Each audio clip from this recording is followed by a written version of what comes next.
है कि इंसान कई भाषाएं बोलता है, लेकिन सबके अलग अलग भाषा है। लेकिन संगीत और नृत्य एक ऐसी भाषा है जो हर इंसान आसानी से समझ सकता है। हमारे जो पौराणिक संगीतज्ञ रहे या किसी प्रकार की कलाएं रही, वो भले ही आज कम दिखाई दे रही, वो आधुनिक में या पश्चिमी सभ्यता उस पर हावी हो चुकी है, लेकिन आज भी ऐसे कलाकार, आज भी ऐसे हमारे पंडित हैं साहित्य के, जो उसे बचाकर आगे लेके चल रहे हैं।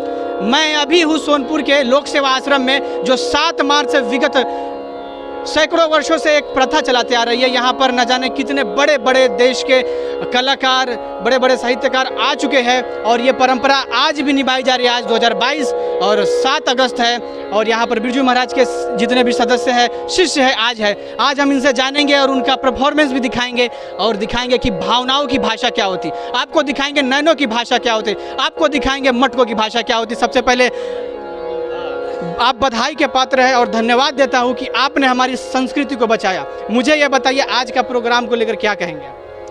देखिए, सोनपुर का जो ये मंच है 7 अगस्त का बाबा राम लखन दास जी के पुण्य स्मृति में जो आयोजित होता है, ये हिंदुस्तान का, मैं समझता हूँ, शास्त्रीय संगीत का बहुत बड़ा मंच है। आज देश में ऐसे बहुत कम मंच बचे हैं जहाँ पर विशुद्ध शास्त्रीय संगीत की प्रस्तुति होती है। एक संकट मोचन बहुत बड़ा उदाहरण है, जहाँ 10-10 दिनों का कार्यक्रम होता है बनारस में। लेकिन जिस हिसाब से पश्चिम का प्रभाव पड़ा है चारों ओर, जिस हिसाब से हमारी परंपराएं विलुप्त होती जा रही हैं, ऐसे में अगर सोनपुर का यह कार्यक्रम, वो भी 82वीं कड़ी है, उसमें रात भर का ये कार्यक्रम 82 सालों से करते आना अपने आप में बहुत बड़ी बात है। तो मैं तो समझता हूँ कि हिंदुस्तान के बड़े से बड़े कलाकार जो हैं इस मंच पर प्रस्तुति कर धन्य हो जाते हैं। मैं माफ़ी चाहूँगा, थोड़ा अपना परिचय दीजिए और आपके गुरुजी का भी परिचय दीजिए। मेरा नाम बख्शी विकास हुआ और मैं बिहार में कथक की सेवा कर रहा हूँ। मेरे गुरुजी पंडित बिरजू महाराज जी कथक के बहुत बड़े कलाकार इस धरती पर हुए, जिन्होंने कथक को एक नई ऊंचाई दी है और उन्हीं के दिखाए हुए मार्ग पर हम लोग अभी, मैं बिहार में 9 जिलों में कथक की शिक्षा दे रहा हूं। इसके अलावे झारखंड में, रांची में भी हमारा सेंटर चल रहा है, जहां हम लोग कथक सिखाते हैं, खासकर वैसे बच्चों को, क्योंकि देखिए संगीत और शिक्षा, स्वास्थ्य, ये ऐसी चीज़ें हैं जो बहुत आसान नहीं है किसी के लिए प्राप्त कर पाना।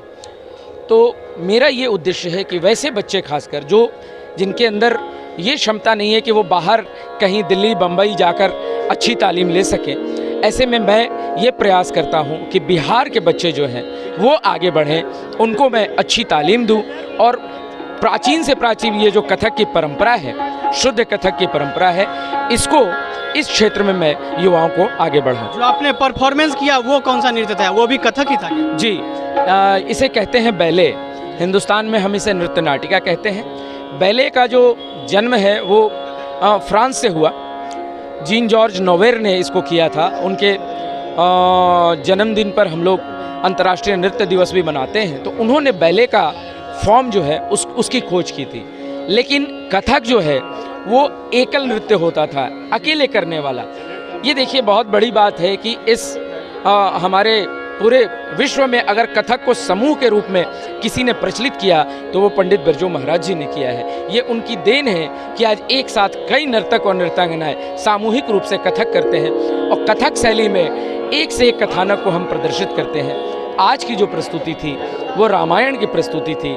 इसमें हमने भगवान राम के जन्म से लेकर रावण के वध तक के दृश्य को दिखाया है और उसमें जो भी, चूँकि आधे घंटे 1 घंटे में संपूर्ण रामायण करना संभव नहीं है, लेकिन संक्षिप्त रामायण के रूप में वो सारे महत्वपूर्ण प्रसंग जो हैं, राम का जन्म, उनका विवाह, कुसुम वाटिका का प्रसंग, सिया हरण, मारीच वध, ये सारे प्रसंग जो हैं, रावण वध, ये सब हमने इस नृत्य नाटिका में दिखाया है और ये बिल्कुल लाइव हुआ है।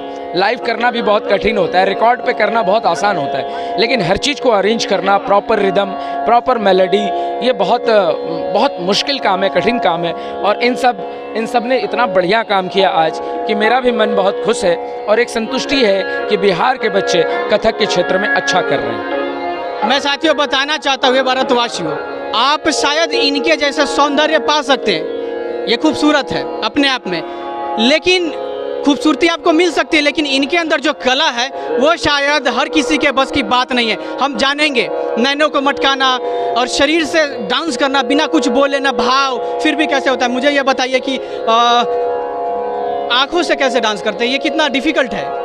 जी, ये बहुत डिफ़िकल्ट है और सबसे पहले इसमें क्या होता है, आँखों को हर तरीके से दिखाया जाता है। अगर रोने का भाव है, हंसने का भाव है, इसमें सभी तरीके के, इसमें आँखों को इधर से उधर दाएं बाएं और ऊपर नीचे हिलाकर हमें उसे प्रदर्शित करते हैं। ये कितने ट्रेनिंग की बात करें, कितने दिन में लोग पारंगत हो सकते हैं इसमें?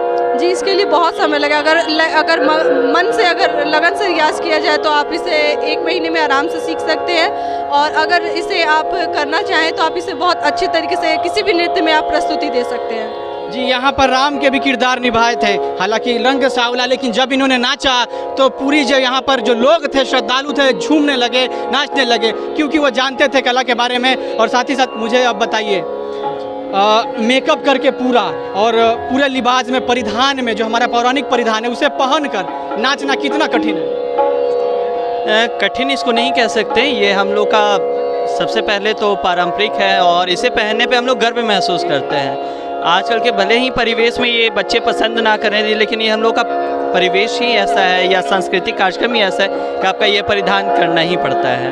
पुराने डांस यानी पौराणिक जो डांस है वो कठिन है या आज के डांस कठिन है?